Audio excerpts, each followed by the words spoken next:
क्या कांग्रेस का कायाकल्प होने वाला है? किसी भी पार्टी को चलाने के लिए 3 चीजों की जरूरत होती है: नेता, नीति और नियत। कांग्रेस के पास नीति है, मगर नेता और नियत की कमी देखी जा रही है। सवाल उठता है कि इसकी भरपाई कैसे हो। कहा जा रहा है कि रणनीतिकार प्रशांत किशोर ने इसके लिए कांग्रेस की अध्यक्षा सोनिया गांधी को आइडिया दिया है कि राहुल गांधी अगर कांग्रेस का अध्यक्ष बनने के लिए तैयार नहीं है तो सोनिया गांधी ही 2024 तक अध्यक्ष रहें और उनके साथ 4 कार्यकारी अध्यक्ष बनाए जाएं। उनमें पहला नाम है राजस्थान के पूर्व उप मुख्यमंत्री सचिन पायलट का। सचिन पायलट के नाम पर गांधी परिवार को सहमत इसलिए होना पड़ा क्योंकि सचिन पायलट ही गांधी परिवार के बाहर एक ऐसे युवा नेता दिखाई दे रहे हैं जो पूरे देश में भीड़ को खींच सकते हैं, अपनी बातें कह सकते हैं, नौजवान हैं, ऊर्जावान हैं और हर इलाके में इनकी एक पहचान है। ऐसे नेता कांग्रेस में फिलहाल कोई दिखाई दे नहीं रहा है। जहां तक नियत की बात है, राहुल गांधी पहले कह चुके हैं कि जिन्हें कांग्रेस में रहकर संघ और बीजेपी पर हमला बोलने में दिक्कत हो रही है वह पार्टी छोड़कर जा सकते हैं। यह इसीलिए कहा गया है कि बहुत सारे लोग कांग्रेस में रहकर बीजेपी और संघ से हमदर्दी रखते हैं, जिससे कांग्रेस को नुकसान हो रहा है और राहुल गांधी चाहते हैं कि जिसकी नीयत साफ हो वही पार्टी में रहे। मगर सबसे बड़ा संकट है कि नियत और नीति को लेकर आगे बढ़े कौन? आगे बढ़ने वाला कोई दिखाई दे नहीं रहा है। जिस तरह से पंजाब में मुख्यमंत्री अमरिंदर सिंह को कांग्रेस आलाकमान ने अकेले छोड़ दिया है, यह संदेशा राजस्थान के लिए भी साफ साफ है कि सचिन पायलट को लेकर साथ चलना होगा, वरना हम मुख्यमंत्री अशोक गहलोत को छोड़कर आगे बढ़ जाएंगे। क्योंकि पार्टी को आगे ले जाना अब प्रियंका गांधी जैसे नेताओं को लगता है कि बेहद जरूरी है, क्योंकि पार्टी में बुजुर्ग नेताओं की भरमार है और युवा नेता एक एक करके पार्टी छोड़ते जा रहे हैं क्योंकि बुजुर्ग गद्दी छोड़ना नहीं चाहते हैं। जिस तरह से आत्मविश्वास से लबरेज सचिन पायलट प्रधानमंत्री नरेंद्र मोदी और उनकी सरकार पर जासूसी मामले में हमला बोलते नजर आए, उससे साफ लगता है कि कहीं न कहीं कांग्रेस आलाकमान का इशारा हो गया है कि सचिन पायलट को अब मैदान में उतारना है। तो क्या सचिन पायलट कांग्रेस के कार्यकारी अध्यक्ष की भूमिका में जल्दी नजर आएंगे? क्योंकि महासचिव को लेकर जो बातें कही जा रही थी वह पहले ही नकार चुके हैं, क्योंकि जिस तरह के कांग्रेस के महासचिव फिलहाल हैं उनके साथ सचिन पायलट फिट बैठते नहीं हैं, क्योंकि इनका कद उनसे काफी ज्यादा है।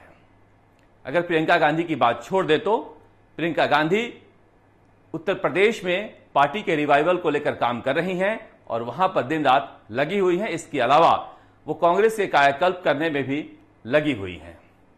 अब सवाल उठता है कि जिस तरह से सचिन पायलट जासूसी मामले पर केंद्र सरकार पर हमला बोल रहे थे, बोलते बोलते राजस्थान के लिए क्यों बोल गए? यही एक दर्द है सचिन पायलट के दिल में जो बार बार जुबां पर आ जाता है कि जो हमने वादे किए थे, जो सोचकर जनता के बीच गए थे, वह हो नहीं रहा है। और इसीलिए उन्होंने कहा कि हम सरकार तो बना लेते हैं मगर रिपीट नहीं करा पाते, कभी 20 तो कभी 50 सीटें आती है। सचिन पायलट ने प्रेस कॉन्फ्रेंस खत्म करने के बाद उठते उठते मुख्यमंत्री अशोक गहलोत की कमजोर नस दबा दी। दरअसल मुख्यमंत्री अशोक गहलोत सत्ता तो पा जाते हैं, मगर सत्ता को कैसे बचाए रखना है यह उन्हें आता नहीं है।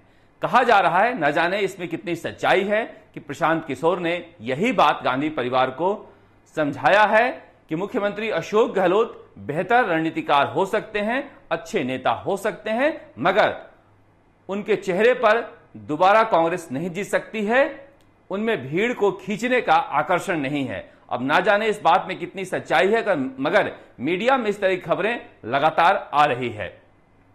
यही वजह है कि कहा जा रहा है कि जो सुलह कमेटी सचिन पायलट के बगावत करने के समय बनाई गई थी, वह अहमद पटेल की मृत्यु के बाद बंद पड़ी हुई थी, उसे रिवाइव कर दिया गया है और बहुत जल्दी ही सचिन पायलट को लेकर फैसला लिया जाएगा। अब सचिन पायलट कह रहे हैं कि मैं किसी पद पर बैठने से पहले अपने साथ गए लोगों को बैठाना चाहता हूं, तो इसी को लेकर यहां पर विवाद है कि मुख्यमंत्री अशोक गहलोत सचिन पायलट के साथ रहने वाले विधायकों को किस तरह से एडजस्ट करेंगे, और अजय माकन यही चाहते हैं कि यह विवाद जल्दी सुलझे। इसीलिए यह भी कहा जा रहा है कि अमरिंदर सिंह का हश्र देखकर मुख्यमंत्री अशोक गहलोत भी अब अजय माकन से बातचीत करने के लिए तैयार हैं, और हो सकता है कि जल्दी ही कोई रास्ता निकले। जिस तरह से कांग्रेस ने अमरिंदर सिंह को अकेला छोड़ दिया है, यह कांग्रेस के सभी क्षत्रपों के लिए एक संदेश है कि पार्टी में अब कांग्रेस आलाकमान अपनी चलाना चाह रहा है। वो चाह रहा है कि अखिल भारतीय कांग्रेस के रूप में दिखे, यह किसी क्षेत्र या राज्य की पार्टी बनकर न रह जाए, और इसके लिए अखिल भारतीय नेता भी चाहिए। नवजोत सिंह सिद्धू केवल पंजाब में काम नहीं आएंगे, बल्कि देश भर में बीजेपी सरकार पर हमला बोलने में नवजोत सिंह सिद्धू काम आएंगे। इसी दूरदृष्टि को देखते उन्हें पार्टी में लिया गया है, क्योंकि नीति और नियत के साथ वैसा नेता चाहिए जो पार्टी के विचारधारा को जनता तक पहुंचा पाए। ऐसे में अब देखना दिलचस्प हो गया है कि जिस तरह से सचिन पायलट सक्रिय होने लगे हैं, क्या मुख्यमंत्री अशोक गहलोत उन्हें राजस्थान में वह जगह देंगे जो पाना चाह रहे हैं? क्योंकि सचिन पायलट ने अपनी मंशा साफ कर दी है कि भले ही वो केंद्र में राजनीति करने जाएंगे, मगर राजस्थान नहीं छोड़ेंगे। अब सवाल उठता है कि क्या कार्यकारी अध्यक्ष बनाए जाने पर 2023 के विधानसभा चुनाव से पहले सचिन पायलट को कमान दी जाएगी? क्या वह जब कह रहे थे कि हम सरकार तो बना लेते हैं मगर रिपीट नहीं करते हैं, तो इसका मतलब यही था कि मुख्यमंत्री अशोक गहलोत के चेहरे पर दोबारा से कांग्रेस सरकार राजस्थान में रिपीट नहीं होगी, चेहरा बदलने की जरूरत है। इसे लेकर कई तरह के कयास लगाए जा रहे हैं, लेकिन ऐसा कहा जा रहा है कि राजस्थान में जो कुछ होना है जल्दी होने वाला है। उधर वसुंधरा राजे भी चुप नहीं है। उनके समर्थक पूर्व मंत्री रोहिताश शर्मा ने अब सीधे सीधे प्रधानमंत्री नरेंद्र मोदी पर हमला बोला है। उनका नाम लिए कहा है कि किसानों की बात नहीं सुनने वाला, उनकी भावनाओं का ख्याल नहीं करने वाला हिटलर है, हिटलर शाही है। ऐसे में यह भी अब कहा जाने लगा है कि क्या वसुंधरा गुट अब सीधे सीधे बीजेपी के खिलाफ फ्रंट खोलने वाला है, क्योंकि जिस तरह से केंद्र सरकार की तरफ से जयपुर आए बीजेपी नेताओं से वसुंधरा गुट के विधायक मिले और अपनी पीड़ा रखी है। ऐसे में कहा जा रहा है कि बीजेपी का झगड़ा अब बढ़ने वाला है, जैसा कि कांग्रेस का झगड़ा अब सिमटता हुआ दिख रहा है। राजस्थान तक के लिए जयपुर से शरद कुमार।